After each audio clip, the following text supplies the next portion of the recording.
سقراط انسانی تاریخ کی سب سے زیادہ بااثر شخصیات میں سے ایک ہے، پھر بھی اس کی زندگی اور فلسفہ تضادات میں لپٹے ہوئے ہیں۔ یہ ایک ایسا شخص ہے جس نے کچھ نہیں لکھا، پھر بھی اس کے خیالات نے صدیوں کی سوچ کو تشکیل دیا ہے۔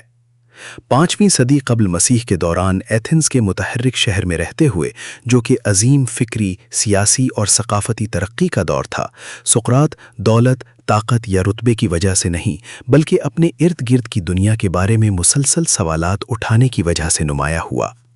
ایتھنز فن، جمہوریت اور فلسفے کا ایک ہنگامہ خیز مرکز تھا، ایک ایسا شہر جہاں روشن ترین دماغ جمع ہوتے تھے، لیکن سقراط نے ان چیزوں پر سوال اٹھانے کی ہمت کی جنہیں دوسرے لوگ طے شدہ مانتے تھے، اور یوں اس نے مغربی فلسفے کی بنیاد رکھی۔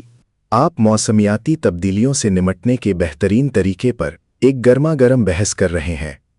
ایک حتمی دلیل پیش کرنے کے بجائے سقراط شاید یہ پوچھے، بہترین سے آپ کی کیا مراد ہے؟ ہم اس مسئلے کے بارے میں کیا مفروضے قائم کر رہے ہیں؟ کیا ہم اس بات پر متفق ہو سکتے ہیں کہ کامیابی کیسی دکھتی ہے؟ ان سوالات کے ذریعے وہ بحث کو ایک زیادہ باریک اور سوچ سمجھ کر کیے گئے فہم کی طرف رہنمائی کرتا۔ علم اور نیکی کے درمیان تعلق پر اس کا یقین اس کے فلسفے کا ایک اور سنگ بنیاد تھا۔ سقراط کی دلیل تھی کہ سچا علم نیک اعمال کی طرف لے جاتا ہے اور جہالت برائی کی جڑ ہے۔ یہ خیال آج بھی گہری مطابقت رکھتا ہے۔ ان حالات پر غور کریں جہاں لوگ خوف یا غلط معلومات کی بنیاد پر عمل کرتے ہیں، چاہے وہ سوشل میڈیا پر جھوٹ پھیلانا ہو یا نامکمل ڈیٹا کی بنیاد پر نقصان دہ فیصلے کرنا۔ سقراط یہ استدلال کرتا کہ یہ اعمال فہم کی کمی سے پیدا ہوتے ہیں اور اس کا علاج تعلیم اور خود آگاہی ہے۔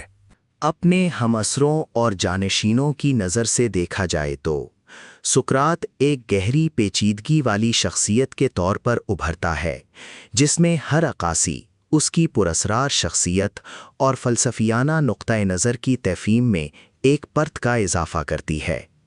افلاطون، زینوفون اور ارسطوفینز کی متضاد داستانیں نہ صرف ان کے انفرادی نقطۂ نظر کو اجاگر کرتی ہیں، بلکہ خود سقراط کی کثیر الجہتی معیت کو بھی نمایاں کرتی ہیں۔ ہر مصنف ایک الگ اینک پیش کرتا ہے جس کے ذریعے ہم اس فلسفی کو دیکھ سکتے ہیں، اور یہ مختلف بیانیے اس بحث کو ابھارتے رہتے ہیں کہ سقراط حقیقت میں کون تھا۔ افلاطون، جو شاید سقراط کا سب سے بااثر تاریخ نویس ہے، اسے ایک عقل مند اور اخلاقی طور پر راست باز فلسفی کے طور پر پیش کرتا ہے، جو سچائی کی تلاش اور فکری نشوونما کو فروغ دینے کے لیے گہری وابستگی رکھتا تھا۔ افلاطون کے مکالموں میں سقراط کو بے پناہ فکری گہرائی والے شخص کے طور پر پیش کیا گیا ہے، جو بڑی سچائیوں کو سامنے لانے کے لیے اپنے ارد گرد موجود لوگوں کے مفروضوں پر انتھک سوال اٹھاتا تھا۔ مثال کے طور پر اپولوجی میں افلاطون اس کے مقدمے کے دوران سقراط کے دفاع کو بیان کرتا ہے اور اسے موت کے سامنے بھی انصاف اور دیانت کے ایک نڈر وکیل کے طور پر پیش کرتا ہے۔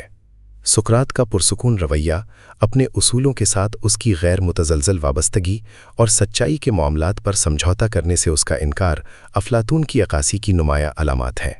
ریپبلک اور سمپوزیم جیسے مکالموں کے ذریعے افلاطون مزید سقراطی نظریات کو دریافت کرتا ہے، جیسے علم کا حصول، نیکی کی نوعیت اور خود احتسابی کی اہمیت۔ اس عقیدت مندانہ عکاسی نے سقراط کو فلسفیانہ تحقیق کی ایک لازوال علامت کے طور پر مستحکم کر دیا ہے۔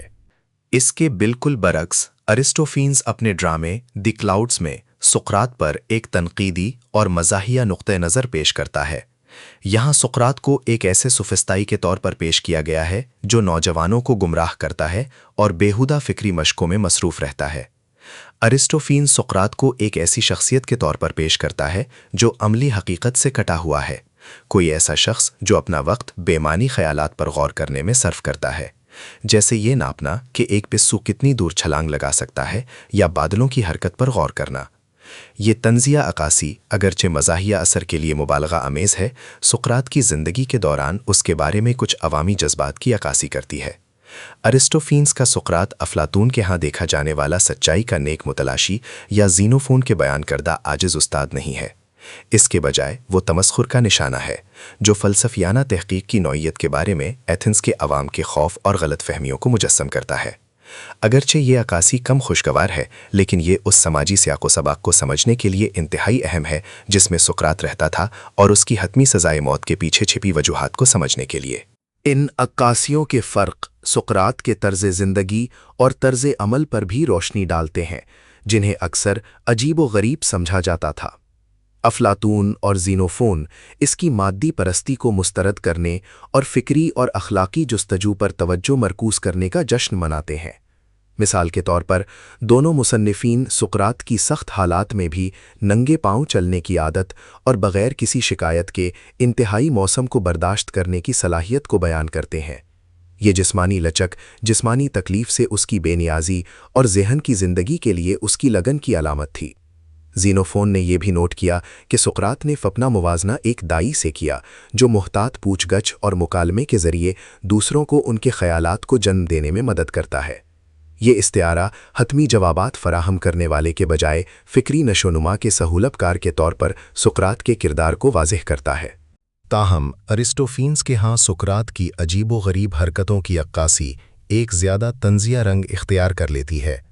دی کلاؤڈز میں سقراط کو ایک ٹوکری میں لٹکا ہوا دکھایا گیا ہے جو لفظی طور پر عام لوگوں کے روزمرہ کے خدشات سے اوپر ہے جب وہ آسمانوں پر غور کرتا ہے۔ یہ تصویر اگرچہ مزاحیہ ہے، سقراط کی فلسفیانہ جستجو اور ایتھنز کے معاشرے کے عملی روزمرہ کے خدشات کے درمیان تناؤ کو بھی ظاہر کرتی ہے۔ روایتی اقدار کو اس کی نظر انداز کرنے کی عادت اور قائم شدہ اصولوں کو چیلنج کرنے نے اسے ایک متنازعہ شخصیت بنا دیا جسے کچھ لوگ سراہتے تھے اور دوسرے اس پر عدم اعتماد کرتے تھے۔ ایک مثالی واقعہ جو سقراط کی عاجزی اور فلسفے سے لگن کو ظاہر کرتا ہے وہ افلاطون کے سمپوزیم سے ملتا ہے، جہاں ایک فوجی مہم کے دوران سقراط کو گھنٹوں سوچوں میں گم بے حس و حرکت کھڑا دکھایا گیا ہے۔ یہ طرز عمل اگرچہ غیر معمولی ہے، بیرونی افراتفری کے درمیان بھی مکمل طور پر اپنے اندرونی مراقبے پر توجہ مرکوز کرنے کی اس کی صلاحیت کو نمایاں کرتا ہے۔ اسی طرح افلاطون اور زینوفون دونوں موت کے سامنے سقراط کے شاندار سکون کو بیان کرتے ہیں، جس میں افلاطون کا فیڈو اس کے آخری لمحات کا تفصیلی احوال پیش کرتا ہے۔ سقراط کا سکون کے ساتھ اپنی تقدیر کو قبول کرنا، بغیر کسی خوف کے ہملاک پینے کی اس کی رضامندی اور روح کی نوعیت پر اس کے فلسفیانہ خیالات اس کے کردار کے طاقتور ثبوت کے طور پر کام کرتے ہیں۔ ان عکاسیوں کے درمیان باہمی تعامل سقراط کے فلسفے کے وسیع تر موضوعات کی بھی عکاسی کرتا ہے، جیسے عوامی تاثر اور انفرادی دیانت کے درمیان تناؤ۔ افلاطون کی مثالی تصویر، زینوفون کی عملی توجہ اور ارسطوفینس کی طنزیہ تنقید مل کر ایک تاریخی اور فلسفیانہ شخصیت کے طور پر سقراط کی پیچیدگی کو واضح کرتے ہیں۔ ہر نقطہ نظر اس کی زندگی اور تعلیمات کے بارے میں قیمتی بصیرت پیش کرتا ہے، جو ایک ایسے شخص کو ظاہر کرتا ہے جس کا گہرا احترام کیا گیا اور جسے شدید غلط فہمی کا نشانہ بھی بنایا گیا۔ سقراط کی یہ متضاد تصویریں جدید سامعین کے دلوں میں اترتی رہتی ہیں، جو عاجزی، فکری جرت اور روایتی دانشمندی پر سوال اٹھانے کی اہمیت پر سبق پیش کرتی ہیں۔ خواہ اسے ایک عقلمند فلسفے کے طور پر دیکھا جائے، ایک عملی اخلاقی رہنما کے طور پر، یا ایک اشتعال انگیز مکھی کے طور پر، سقراط ہمیں اپنے عقائد اور اپنے ارد گرد کی دنیا کے بارے میں تنقیدی انداز میں سوچنے کا چیلنج دیتا ہے۔ اس کی میراث ہمیں یاد دلاتی ہے کہ سچی دانشمندی جاننے کا دعویٰ کرنے میں نہیں ہے، بلکہ فہم کی مسلسل تلاش میں ہے، ایک ایسا سبق جو آج بھی اتنا ہی متعلقہ ہے جتنا کہ یہ قدیم ایتھنز میں تھا۔ سقراطی طریقہ کار رہنمائی کے ساتھ سوال پوچھنے کا ایک ایسا عمل ہے جسے تنقیدی سوچ کو ابھارنے، مفروضوں کو بے نقاب کرنے اور گہری سمجھ کو فروغ دینے کے لیے ڈیزائن کیا گیا ہے۔ بنیادی طور پر یہ پہلے سے قائم شدہ تصورات کو ختم کر کے اور مختلف زاویوں سے خیالات کی کھوج لگا کر سچائی کو بے نقاب کرنے کا ایک آلہ ہے۔ سقراط، وہ قدیم یونانی فلسفی جس کے نام پر یہ طریقہ کار ہے، اس کا استعمال نہ صرف پڑھانے کے ایک آلے کے طور پر کرتا تھا، بلکہ دوسروں کو زندگی کے سب سے گہرے سوالات کے بارے میں بامعنی گفتگو میں مشغول کرنے کے ایک طریقے کے طور پر بھی کرتا تھا۔ جوابات پر سوالات کو ترجیح دے کر سقراطی طریقہ کار مسئلہ حل کرنے، خود کی کھوج اور فکری نشوونما کے لیے ایک لازوال نقطہ نظر کے طور پر باقی ہے۔ کیا تمام قوانین منصفانہ ہیں؟ اگر نہیں تو ہم کیسے طے کرتے ہیں کہ کون سے قوانین پیروی کرنے کے لائق ہیں؟ یہ سوالات فرد کو اپنے ابتدائی بیان پر غور کرنے اور یہ جانچنے کی ترغیب دیتے ہیں کہ آیا یہ تنقیدی جائزے کے سامنے کھڑا رہ سکتا ہے یا نہیں۔ یہ عمل ان مضمر مفروضوں کو ظاہر کرتا ہے جن پر لوگ انحصار کرتے ہیں اور انہیں اپنی سوچ کی حدود کا سامنا کرنے پر مجبور کرتا ہے۔ کیا تمام امیر لوگ آپ کو خوش نظر آتے ہیں یا کیا کوئی دولت کے بغیر بھی خوشی پا سکتا ہے؟ یہ سوالات اس عقیدے میں موجود تضادات کو بے نقاب کرتے ہیں کہ دولت اور خوشی اندرونی طور پر جڑے ہوئے ہیں اور فرد کو اپنے موقف پر نظر ثانی کرنے پر مجبور کرتے ہیں۔ ان تضادات کو اجاگر کر کے سقراط نے دکھایا کہ بہت سے عام طور پر رکھے گئے عقائد اتنے واضح نہیں ہوتے جتنا وہ نظر آتے ہیں۔ کیا ہمت محض خوف کی عدم موجودگی کا نام ہے یا یہ خوف کے باوجود کام کرنے کی صلاحیت ہے؟ یہ سوال کسی مخصوص جواب کا حکم نہیں دیتا، بلکہ طالب علم کی حوصلہ افزائی کرتا ہے کہ وہ تنقیدی انداز میں سوچے کہ ہمت کے حقیقی معنی کیا ہیں۔ اس عمل کے ذریعے افراد کو زیادہ خود آگاہی اور فکری وضاحت کی طرف رہنمائی ملتی ہے۔ آپ کس قسم کی ملازمتوں کا حوالہ دے رہے ہیں؟ کیا کام کے ایسے پہلو ہیں جن کی AI نقل نہیں کر سکتی؟ پھر یہ مکالمہ گہرے سوالات کی کھوج کر سکتا ہے۔ کیا ٹیکنالوجی ہمیشہ ملازمتوں کو ختم کرتی ہے یا یہ نئی ملازمتیں بھی پیدا کرتی ہے؟ ہم کام کے مقصد کی تعریف کیسے کرتے ہیں؟ پوچھ گچھ کی اس لائن پر چل کر شرکا کی حوصلہ افزائی کی جاتی ہے کہ وہ سادہ نتائج سے آگے بڑھیں اور مسئلے کی پیچیدگی سے نمٹیں۔ ہیملٹ اپنے والد کی موت کا بدلہ لینے میں کیوں ہچکچاتا ہے؟ یہ اس کے کردار کے بارے میں کیا ظاہر کرتا ہے؟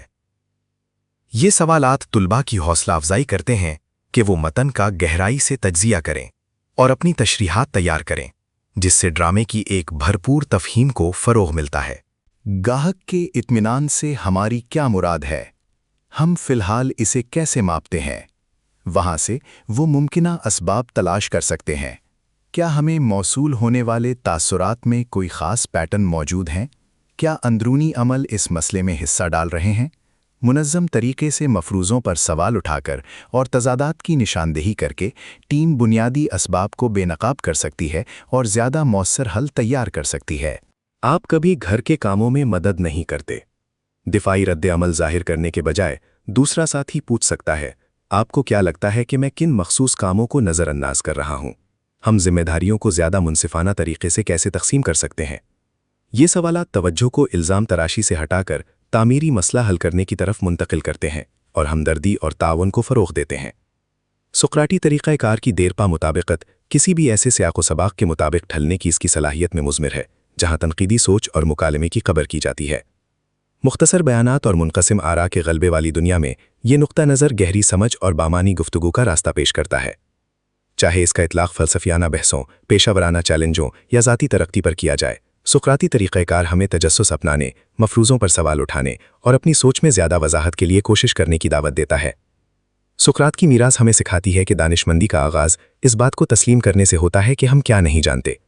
سقراطی طریقہ کار اس عاجزی کو مجسم کرتا ہے اور ہمیں زندگی کی پیچیدگیوں کو کھلے ذہن اور سیکھنے کی رضامندی کے ساتھ حل کرنے کا چیلنج دیتا ہے۔ صحیح سوالات پوچھ کر اور سوچی سمجھی گفتگو میں مشغول ہو کر ہم نئی بصیرتوں کو بے نقاب کر سکتے ہیں، تنازعات کو حل کر سکتے ہیں اور زیادہ باخبر فیصلے کر سکتے ہیں۔ ایک لحاظ سے ہر گفتگو سقراطی طریقہ کار کی مشق کرنے کا ایک موقع ہے، ایک ساتھ کھوج کرنے، سوال کرنے اور بڑھنے کا موقع ہے۔ سقراط کا یہ اعلان کہ میں جانتا ہوں کہ میں کچھ نہیں جانتا، تاریخ فلسفہ کے سب سے گہرے اور اکثر غلط سمجھے جانے والے بیانات میں سے ایک ہے۔ بظاہر یہ ایک تضاد لگتا ہے، لیکن اس کی گہرائی فکری عاجزی اور سچائی کی انتھک تلاش کو اپنانے کی دعوت میں مضمر ہے۔ سقراط نے تسلیم کیا کہ بہت سے افراد، جن میں وہ لوگ بھی شامل ہیں جنہیں معاشرہ عقل مند سمجھتا تھا، اکثر علم کے وہم کے تحت کام کرتے تھے۔ اپنی جہالت کا اعتراف کر کے سقراط نے دانشمندی کی ایک ایسی شکل کا مظاہرہ کیا جو سوال کرنے اور خود آگاہی سے شروع ہوتی ہے۔ یہ بیان جہالت کو ایک آئیڈیل کے طور پر اپنانے کے بارے میں نہیں ہے، بلکہ سچے علم کی جانب پہلے قدم کے طور پر اپنی سمجھ کی حدود کو تسلیم کرنے کے بارے میں ہے۔ موسمیاتی تبدیلی یا مصنوعی ذہانت جیسے پیچیدہ مسائل کے بارے میں بحثوں میں لوگ اکثر موضوع کی پیچیدگیوں کو پوری طرح سمجھے بغیر حتمی دعوے کر دیتے ہیں۔ سقراط یہ استدلال کرتا کہ ایسے مسائل کو حل کرنے کا راستہ یہ تسلیم کرنے سے شروع ہوتا ہے کہ ہم کیا نہیں جانتے۔ یہ فکری عاجزی، تجسس اور کھلے پن کی ذہنیت کو فروغ دیتی ہے، جس سے گہری کھوج اور زیادہ سوچے سمجھے حل کی گنجائش نکلتی ہے۔ سقراط کا یہ بھی ماننا تھا کہ علم اور نیکی باہم جڑے ہوئے ہیں۔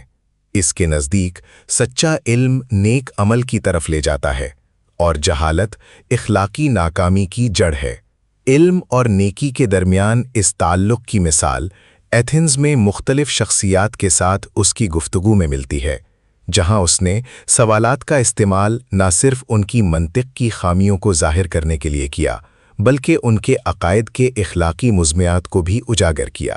سقراط کا ماننا تھا کہ جو افراد واقعی سمجھتے ہیں کہ کیا اچھا اور منصفانہ ہے، وہ فطری طور پر ان اصولوں کے مطابق عمل کریں گے۔ مثال کے طور پر اس نے استدلال کیا کہ کوئی بھی جان بوجھ کر برائی نہیں کرتا، اس کے بجائے لوگ غلطیاں اس لیے کرتے ہیں کیونکہ وہ غلط سمجھتے ہیں کہ کیا اچھا ہے۔ یہ خیال ہمیں اخلاقی طرز عمل کی تشکیل میں تعلیم اور خود آگاہی کے کردار پر غور کرنے کا چیلنج دیتا ہے۔ سقراط کے نقطۂ نظر کو واضح کرنے والی سب سے مشہور کہانیوں میں سے ایک ایتھنز کے ایک ممتاز سیاستدان کے ساتھ اس کی بات چیت ہے۔ سقراط نے اس شخص کو تلاش کیا جسے بڑے پیمانے پر عقل مند سمجھا جاتا تھا، تاکہ اس کی دانش مندی کی نوعیت کو سمجھ سکے۔ سوالات کے ایک سلسلے کے ذریعے سقراط نے یہ کھوج لگائی کہ اس سیاستدان کی نام نہاد دانش مندی، مفروضوں اور سطحی علم پر مبنی تھی۔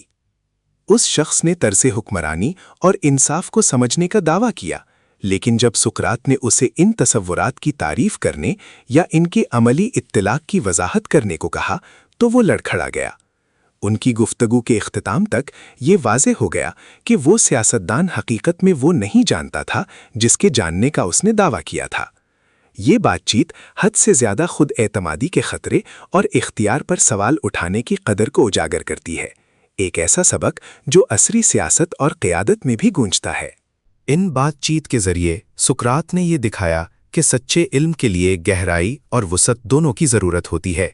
کسی خاص شعبے میں ہنرمند ہونا کافی نہیں ہے، انسان کو اپنے اعمال کے اخلاقی اور فلسفیانہ پہلوؤں کو بھی سمجھنا چاہیے۔ علم اور نیکی کے لیے یہ جامع نقطۂ نظر اس خانے بندی کو چیلنج کرتا ہے جو اکثر جدید تعلیم اور پیشہ ورانہ زندگی میں دیکھی جاتی ہے۔ مثال کے طور پر مصنوعی ذہانت تیار کرنے والے ایک ٹیک انٹرپرینیور کو نہ صرف اپنے کام کے تکنیکی پہلوؤں پر غور کرنا چاہیے، بلکہ معاشرے، رازداری اور انسانی وقار پر اس کے ممکنہ اثرات پر بھی غور کرنا چاہیے۔ سقراط کا فلسفہ ہم پر زور دیتا ہے کہ تکنیکی علم اور اخلاقی آگاہی کے درمیان خلیج کو پر کریں۔ سقراط کا علم اور نیکی کو جوڑنا ذاتی ترقی کے لیے بھی گہرے مضمرات رکھتا ہے۔ افراد کو اپنے عقائد اور اعمال کا جائزہ لینے کی ترغیب دے کر اس نے خود کی بہتری کی ایک ایسی شکل کو فروغ دیا جو خود آگاہی سے شروع ہوتی ہے۔ تصور کریں کہ کوئی شخص کسی بری عادت جیسے کاموں کو ٹالنے کی عادت سے نبردآزما ہے۔ سقراط شاید ان سے یہ غور کرنے کو کہے کہ وہ کام کیوں ٹالتے ہیں، ان کے طرز عمل کے پیچھے کیا مفروضے ہیں اور وہ واقعی کس چیز کی قدر کرتے ہیں۔ سوال کرنے کا یہ عمل ایسی بصیرت کا باعث بن سکتا ہے جو اس شخص کو اپنے اعمال کو اپنے مقاصد اور اقدار کے ساتھ ہم آہنگ کرنے میں مدد کرتی ہے۔ اس طرح سقراطی سوالات خود پر زیادہ قابو پانے اور زیادہ نیک زندگی گزارنے کے لیے ایک آلہ بن جاتے ہیں۔ منصفانہ طور پر جینے کا کیا مطلب ہے؟ ہمارے اعمال دوسروں کی فلاح و بہبود میں کس طرح حصہ ڈالتے ہیں یا اسے کیسے نقصان پہنچاتے ہیں؟ یہ سوالات ہمیں بطور فرد اور ایک عالمی برادری کے ارکان کے طور پر اپنی ذمہ داریوں کے بارے میں تنقیدی انداز میں سوچنے پر مجبور کرتے ہیں۔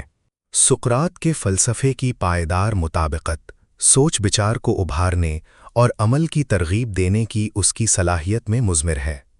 اس کا عاجزی، خود آگاہی اور نیکی کی جستجو پر زور دینا ہمیں چیلنج کرتا ہے کہ ہم سچائی اور اخلاقی دیانت کے عزم کی رہنمائی میں جانچی پرکھی زندگیاں گزاریں۔ انا، مسابقت اور سطحی کامیابی سے چلنے والی دنیا میں سقراط کی تعلیمات ہمیں اپنے اندر جھانکنے، اپنے مفروضوں پر سوال اٹھانے اور خود کا بہتر نمونہ بننے کی کوشش کرنے کی اہمیت کی یاد دلاتی ہیں۔ اس کی میراث زندگی بھر سیکھنے کے سفر کو اپنانے اور یہ تسلیم کرنے کی دعوت ہے کہ دانشمندی کا راستہ اس سادہ مگر گہرے اعتراف سے شروع ہوتا ہے کہ میں جانتا ہوں کہ میں کچھ نہیں جانتا۔ سقراط کے خلاف الزامات اختیار پر سوال اٹھانے اور روایتی عقائد کو چیلنج کرنے کی اس کی زندگی بھر کی مشق سے پیدا ہوئے۔ اس پر الزام لگانے والوں، جن میں میلیٹس، اینیٹس اور لائکن شامل تھے، نے دعویٰ کیا کہ اس کی تعلیمات نے ایتھنز کے نوجوانوں کو روایتی اقدار اور اداروں پر سوال اٹھانے کی ترغیب دے کر گمراہ کیا۔ مزید برآں، سقراط پر بے دینی کا الزام لگایا گیا، خاص طور پر ریاست کی طرف سے تسلیم شدہ دیوتاؤں پر یقین نہ رکھنے اور نئی روحانی ہستیوں کو متعارف کرانے کے لیے۔ یہ الزامات سیاسی عدم استقلال اور ثقافتی تبدیلی کے دور میں ایتھنز کے معاشرے کے اندر گہری پریشانیوں کی عکاسی کرتے تھے۔ سقراط کے مسلسل سوال کرنے کے طریقے نے اسے ایک متنازعہ شخصیت بنا دیا، جسے سراہا بھی جاتا تھا اور جس سے ڈرا بھی جاتا تھا، کیونکہ وہ ان لوگوں کی جہالت کو بے نقاب کرتا تھا جو علم رکھنے کا دعویٰ کرتے تھے۔ اپنے دفاع کے دوران سقراط نے اپنی مخصوص ذہانت اور منطق کے ساتھ ان الزامات کا جواب دیا اور کمرہ عدالت کو فلسفیانہ گفتگو کے ایک سٹیج میں تبدیل کر دیا۔ اس نے الحاد کے الزام کا مقابلہ کرتے ہوئے دیوتاؤں پر اپنے عقیدے کا دعویٰ کر کے آغاز کیا۔ اس نے ایک الہامی آواز یا ڈیمونین کے وجود کی طرف اشارہ کیا جس نے اس کی رہنمائی کی، ایک ذاتی روحانی قوت جس کے بارے میں اس نے دعویٰ کیا کہ اس نے پوری زندگی اس کے اعمال کی رہنمائی کی تھی۔ سقراط نے دلیل دی کہ یہ الہامی رہنمائی بے دینی کے بجائے اس کے گہرے روحانی تعلق کا ثبوت ہے۔ اس نے وضاحت کی کہ اس آواز نے اسے کبھی یہ نہیں بتایا کہ کیا کرنا ہے، بلکہ اکثر اسے ان کاموں سے خبردار کیا جو اسے گمراہ کر سکتے تھے، اور یوں یہ ایک اخلاقی قطب نما کے طور پر کام کرتی تھی۔ سقراط کا اپنے فلسفے کے ساتھ غیر متزلزل عزم جوری کے فیصلے کو قبول کرنے تک پھیلا ہوا تھا۔ معمولی فرق سے مجرم قرار دیے جانے کے بعد اسے متبادل سزا تجویز کرنے کا موقع دیا گیا۔ جلا وطنی یا جرمانے کی تجویز دینے کے بجائے سقراط نے مشہور طور پر تجویز پیش کی کہ اسے زندگی بھر مفت کھانوں سے نوازا جائے، جو کہ ایک ایسی مراعات تھی جو عام طور پر اولمپک چیمپئنز کے لیے مخصوص ہوتی تھی۔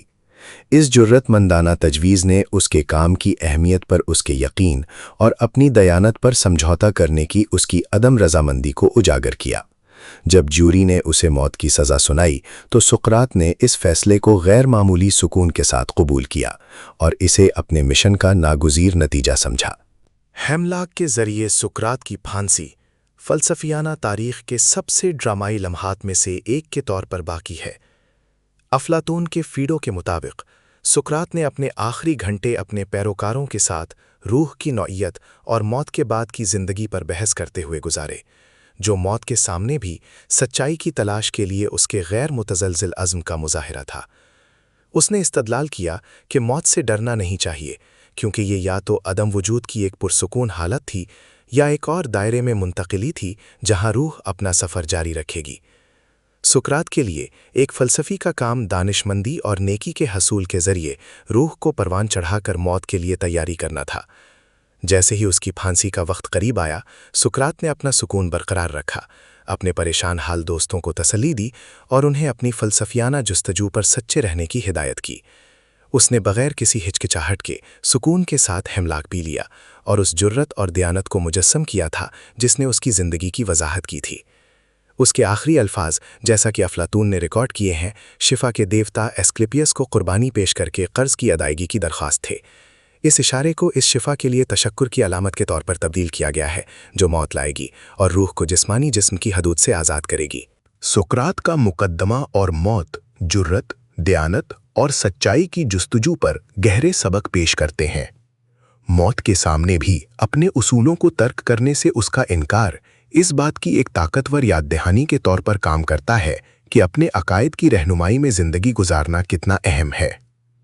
اختیار پر سوال اٹھانے اور معاشرتی اصولوں کو چیلنج کرنے کی سقراط کی آمادگی ان لوگوں کو متاثر کرتی رہتی ہے جو سچائی اور انصاف کے لیے وقف جانچی پرکھی زندگیاں گزارنا چاہتے ہیں۔ ایک ایسی دنیا میں جہاں مطابقت اکثر تنقیدی سوچ پر سبقت لے جاتی ہے، اس کی میراث فکری اور اخلاقی جرت کا مینار بنی ہوئی ہے۔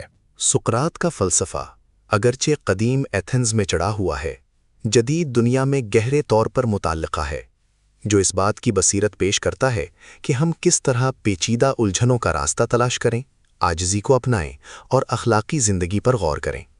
بنیادی طور پر سقراطی سوچ ہمیں مفروضوں پر سوال اٹھانے، تضادات کا سامنا کرنے اور زندگی بھر سیکھنے میں مشغول ہونے کا چیلنج دیتی ہے۔ تیز رفتار تکنیکی ترقی، معلومات کی بھرمار اور منقسم آراء کے زیر اثر دور میں سقراطی طریقہ کار تنقیدی سوچ اور اخلاقی عکاسی کے لیے ایک لازوال خاکہ فراہم کرتا ہے۔ جدید دور کی الجھنیں اکثر عصری معاشرے کی پیچیدگی اور باہم جڑے ہونے سے پیدا ہوتی ہیں۔ موسمیاتی تبدیلی، سماجی عدم مساوات اور مصنوعی ذہانت کے اخلاقی مضمرات جیسے مسائل کے لیے باریک بینی سے فہم اور باہمی تعاون پر مبنی مسئلہ حل کرنے کی ضرورت ہے۔ سقراطی طریقہ کار، جس میں سوال کرنے اور مکالمے پر زور دیا گیا ہے، ان چیلنجوں سے نمٹنے کے لیے منفرد طور پر موضوع ہے۔ ہم کن مخصوص مسائل کے حل کے لیے AI سے توقع رکھتے ہیں؟ نقصان کو روکنے کے لیے کیا حفاظتی اقدامات موجود ہیں؟ AI کی ترقی میں کامیابی کیسی دکھائی دیتی ہے؟ بنیادی مفروضوں کا منظم طریقے سے جائزہ لے کر اور متنوع نقطہ نظر کی کھوج لگا کر سقراطی طریقہ کار پیچیدہ مسائل کو واضح کرنے میں مدد کرتا ہے اور زیادہ باخبر فیصلہ سازی کو فروغ دیتا ہے۔ یہ نقطہ نظر سماجی اور اخلاقی الجھنوں سے نمٹنے میں بھی یکساں طور پر قابل قدر ہے۔ سوشل میڈیا پلیٹ فارمز پر آزادی اظہار اور سینسرشپ کے بارے میں جاری بحث کو ہی لیں۔ ایک طرف کے حامی یہ استدلال کرتے ہیں کہ آزادی اظہار مطلق ہونی چاہیے، جبکہ دوسری طرف کے لوگ یہ دعویٰ کرتے ہیں کہ نقصان دہ مواد کو ریگولیٹ کیا جانا چاہیے۔ ایک سقراطی مکالمہ یہ پوچھ کر شروع ہو سکتا ہے، آزادی اظہار سے ہماری کیا مراد ہے؟ ہم اس تناظر میں نقصان کی تعریف کیسے کرتے ہیں؟ انفرادی حقوق کے تحفظ اور کمیونٹی کی حفاظت کو یقینی بنانے کے درمیان کیا سمجھوتے ہیں؟ یہ سوالات شرکاء کی حوصلہ افزائی کرتے ہیں کہ وہ منقسم پوزیشنوں سے آگے بڑھیں اور اقدار، ترجیحات اور ممکنہ حل کی گہری کھوج میں مشغول ہوں۔ کس چیز نے اس طرز عمل کو تحریک دی؟ کیا یہ نتائج کے بارے میں سمجھ کی کمی ہے یا توثیق کی کوئی گہری ضرورت؟ نقصان نے اعمال کی بنیادی وجوہات پر توجہ مرکوز کر کے سقراطی اخلاقیات، ہمدردی اور تعمیری حل کی جستجو کی ترغیب دیتی ہے۔ اس دوا کے طویل مدتی اثرات کیا ہیں؟ کیا ہم مریضوں کی حفاظت پر منافع کو ترجیح دے رہے ہیں؟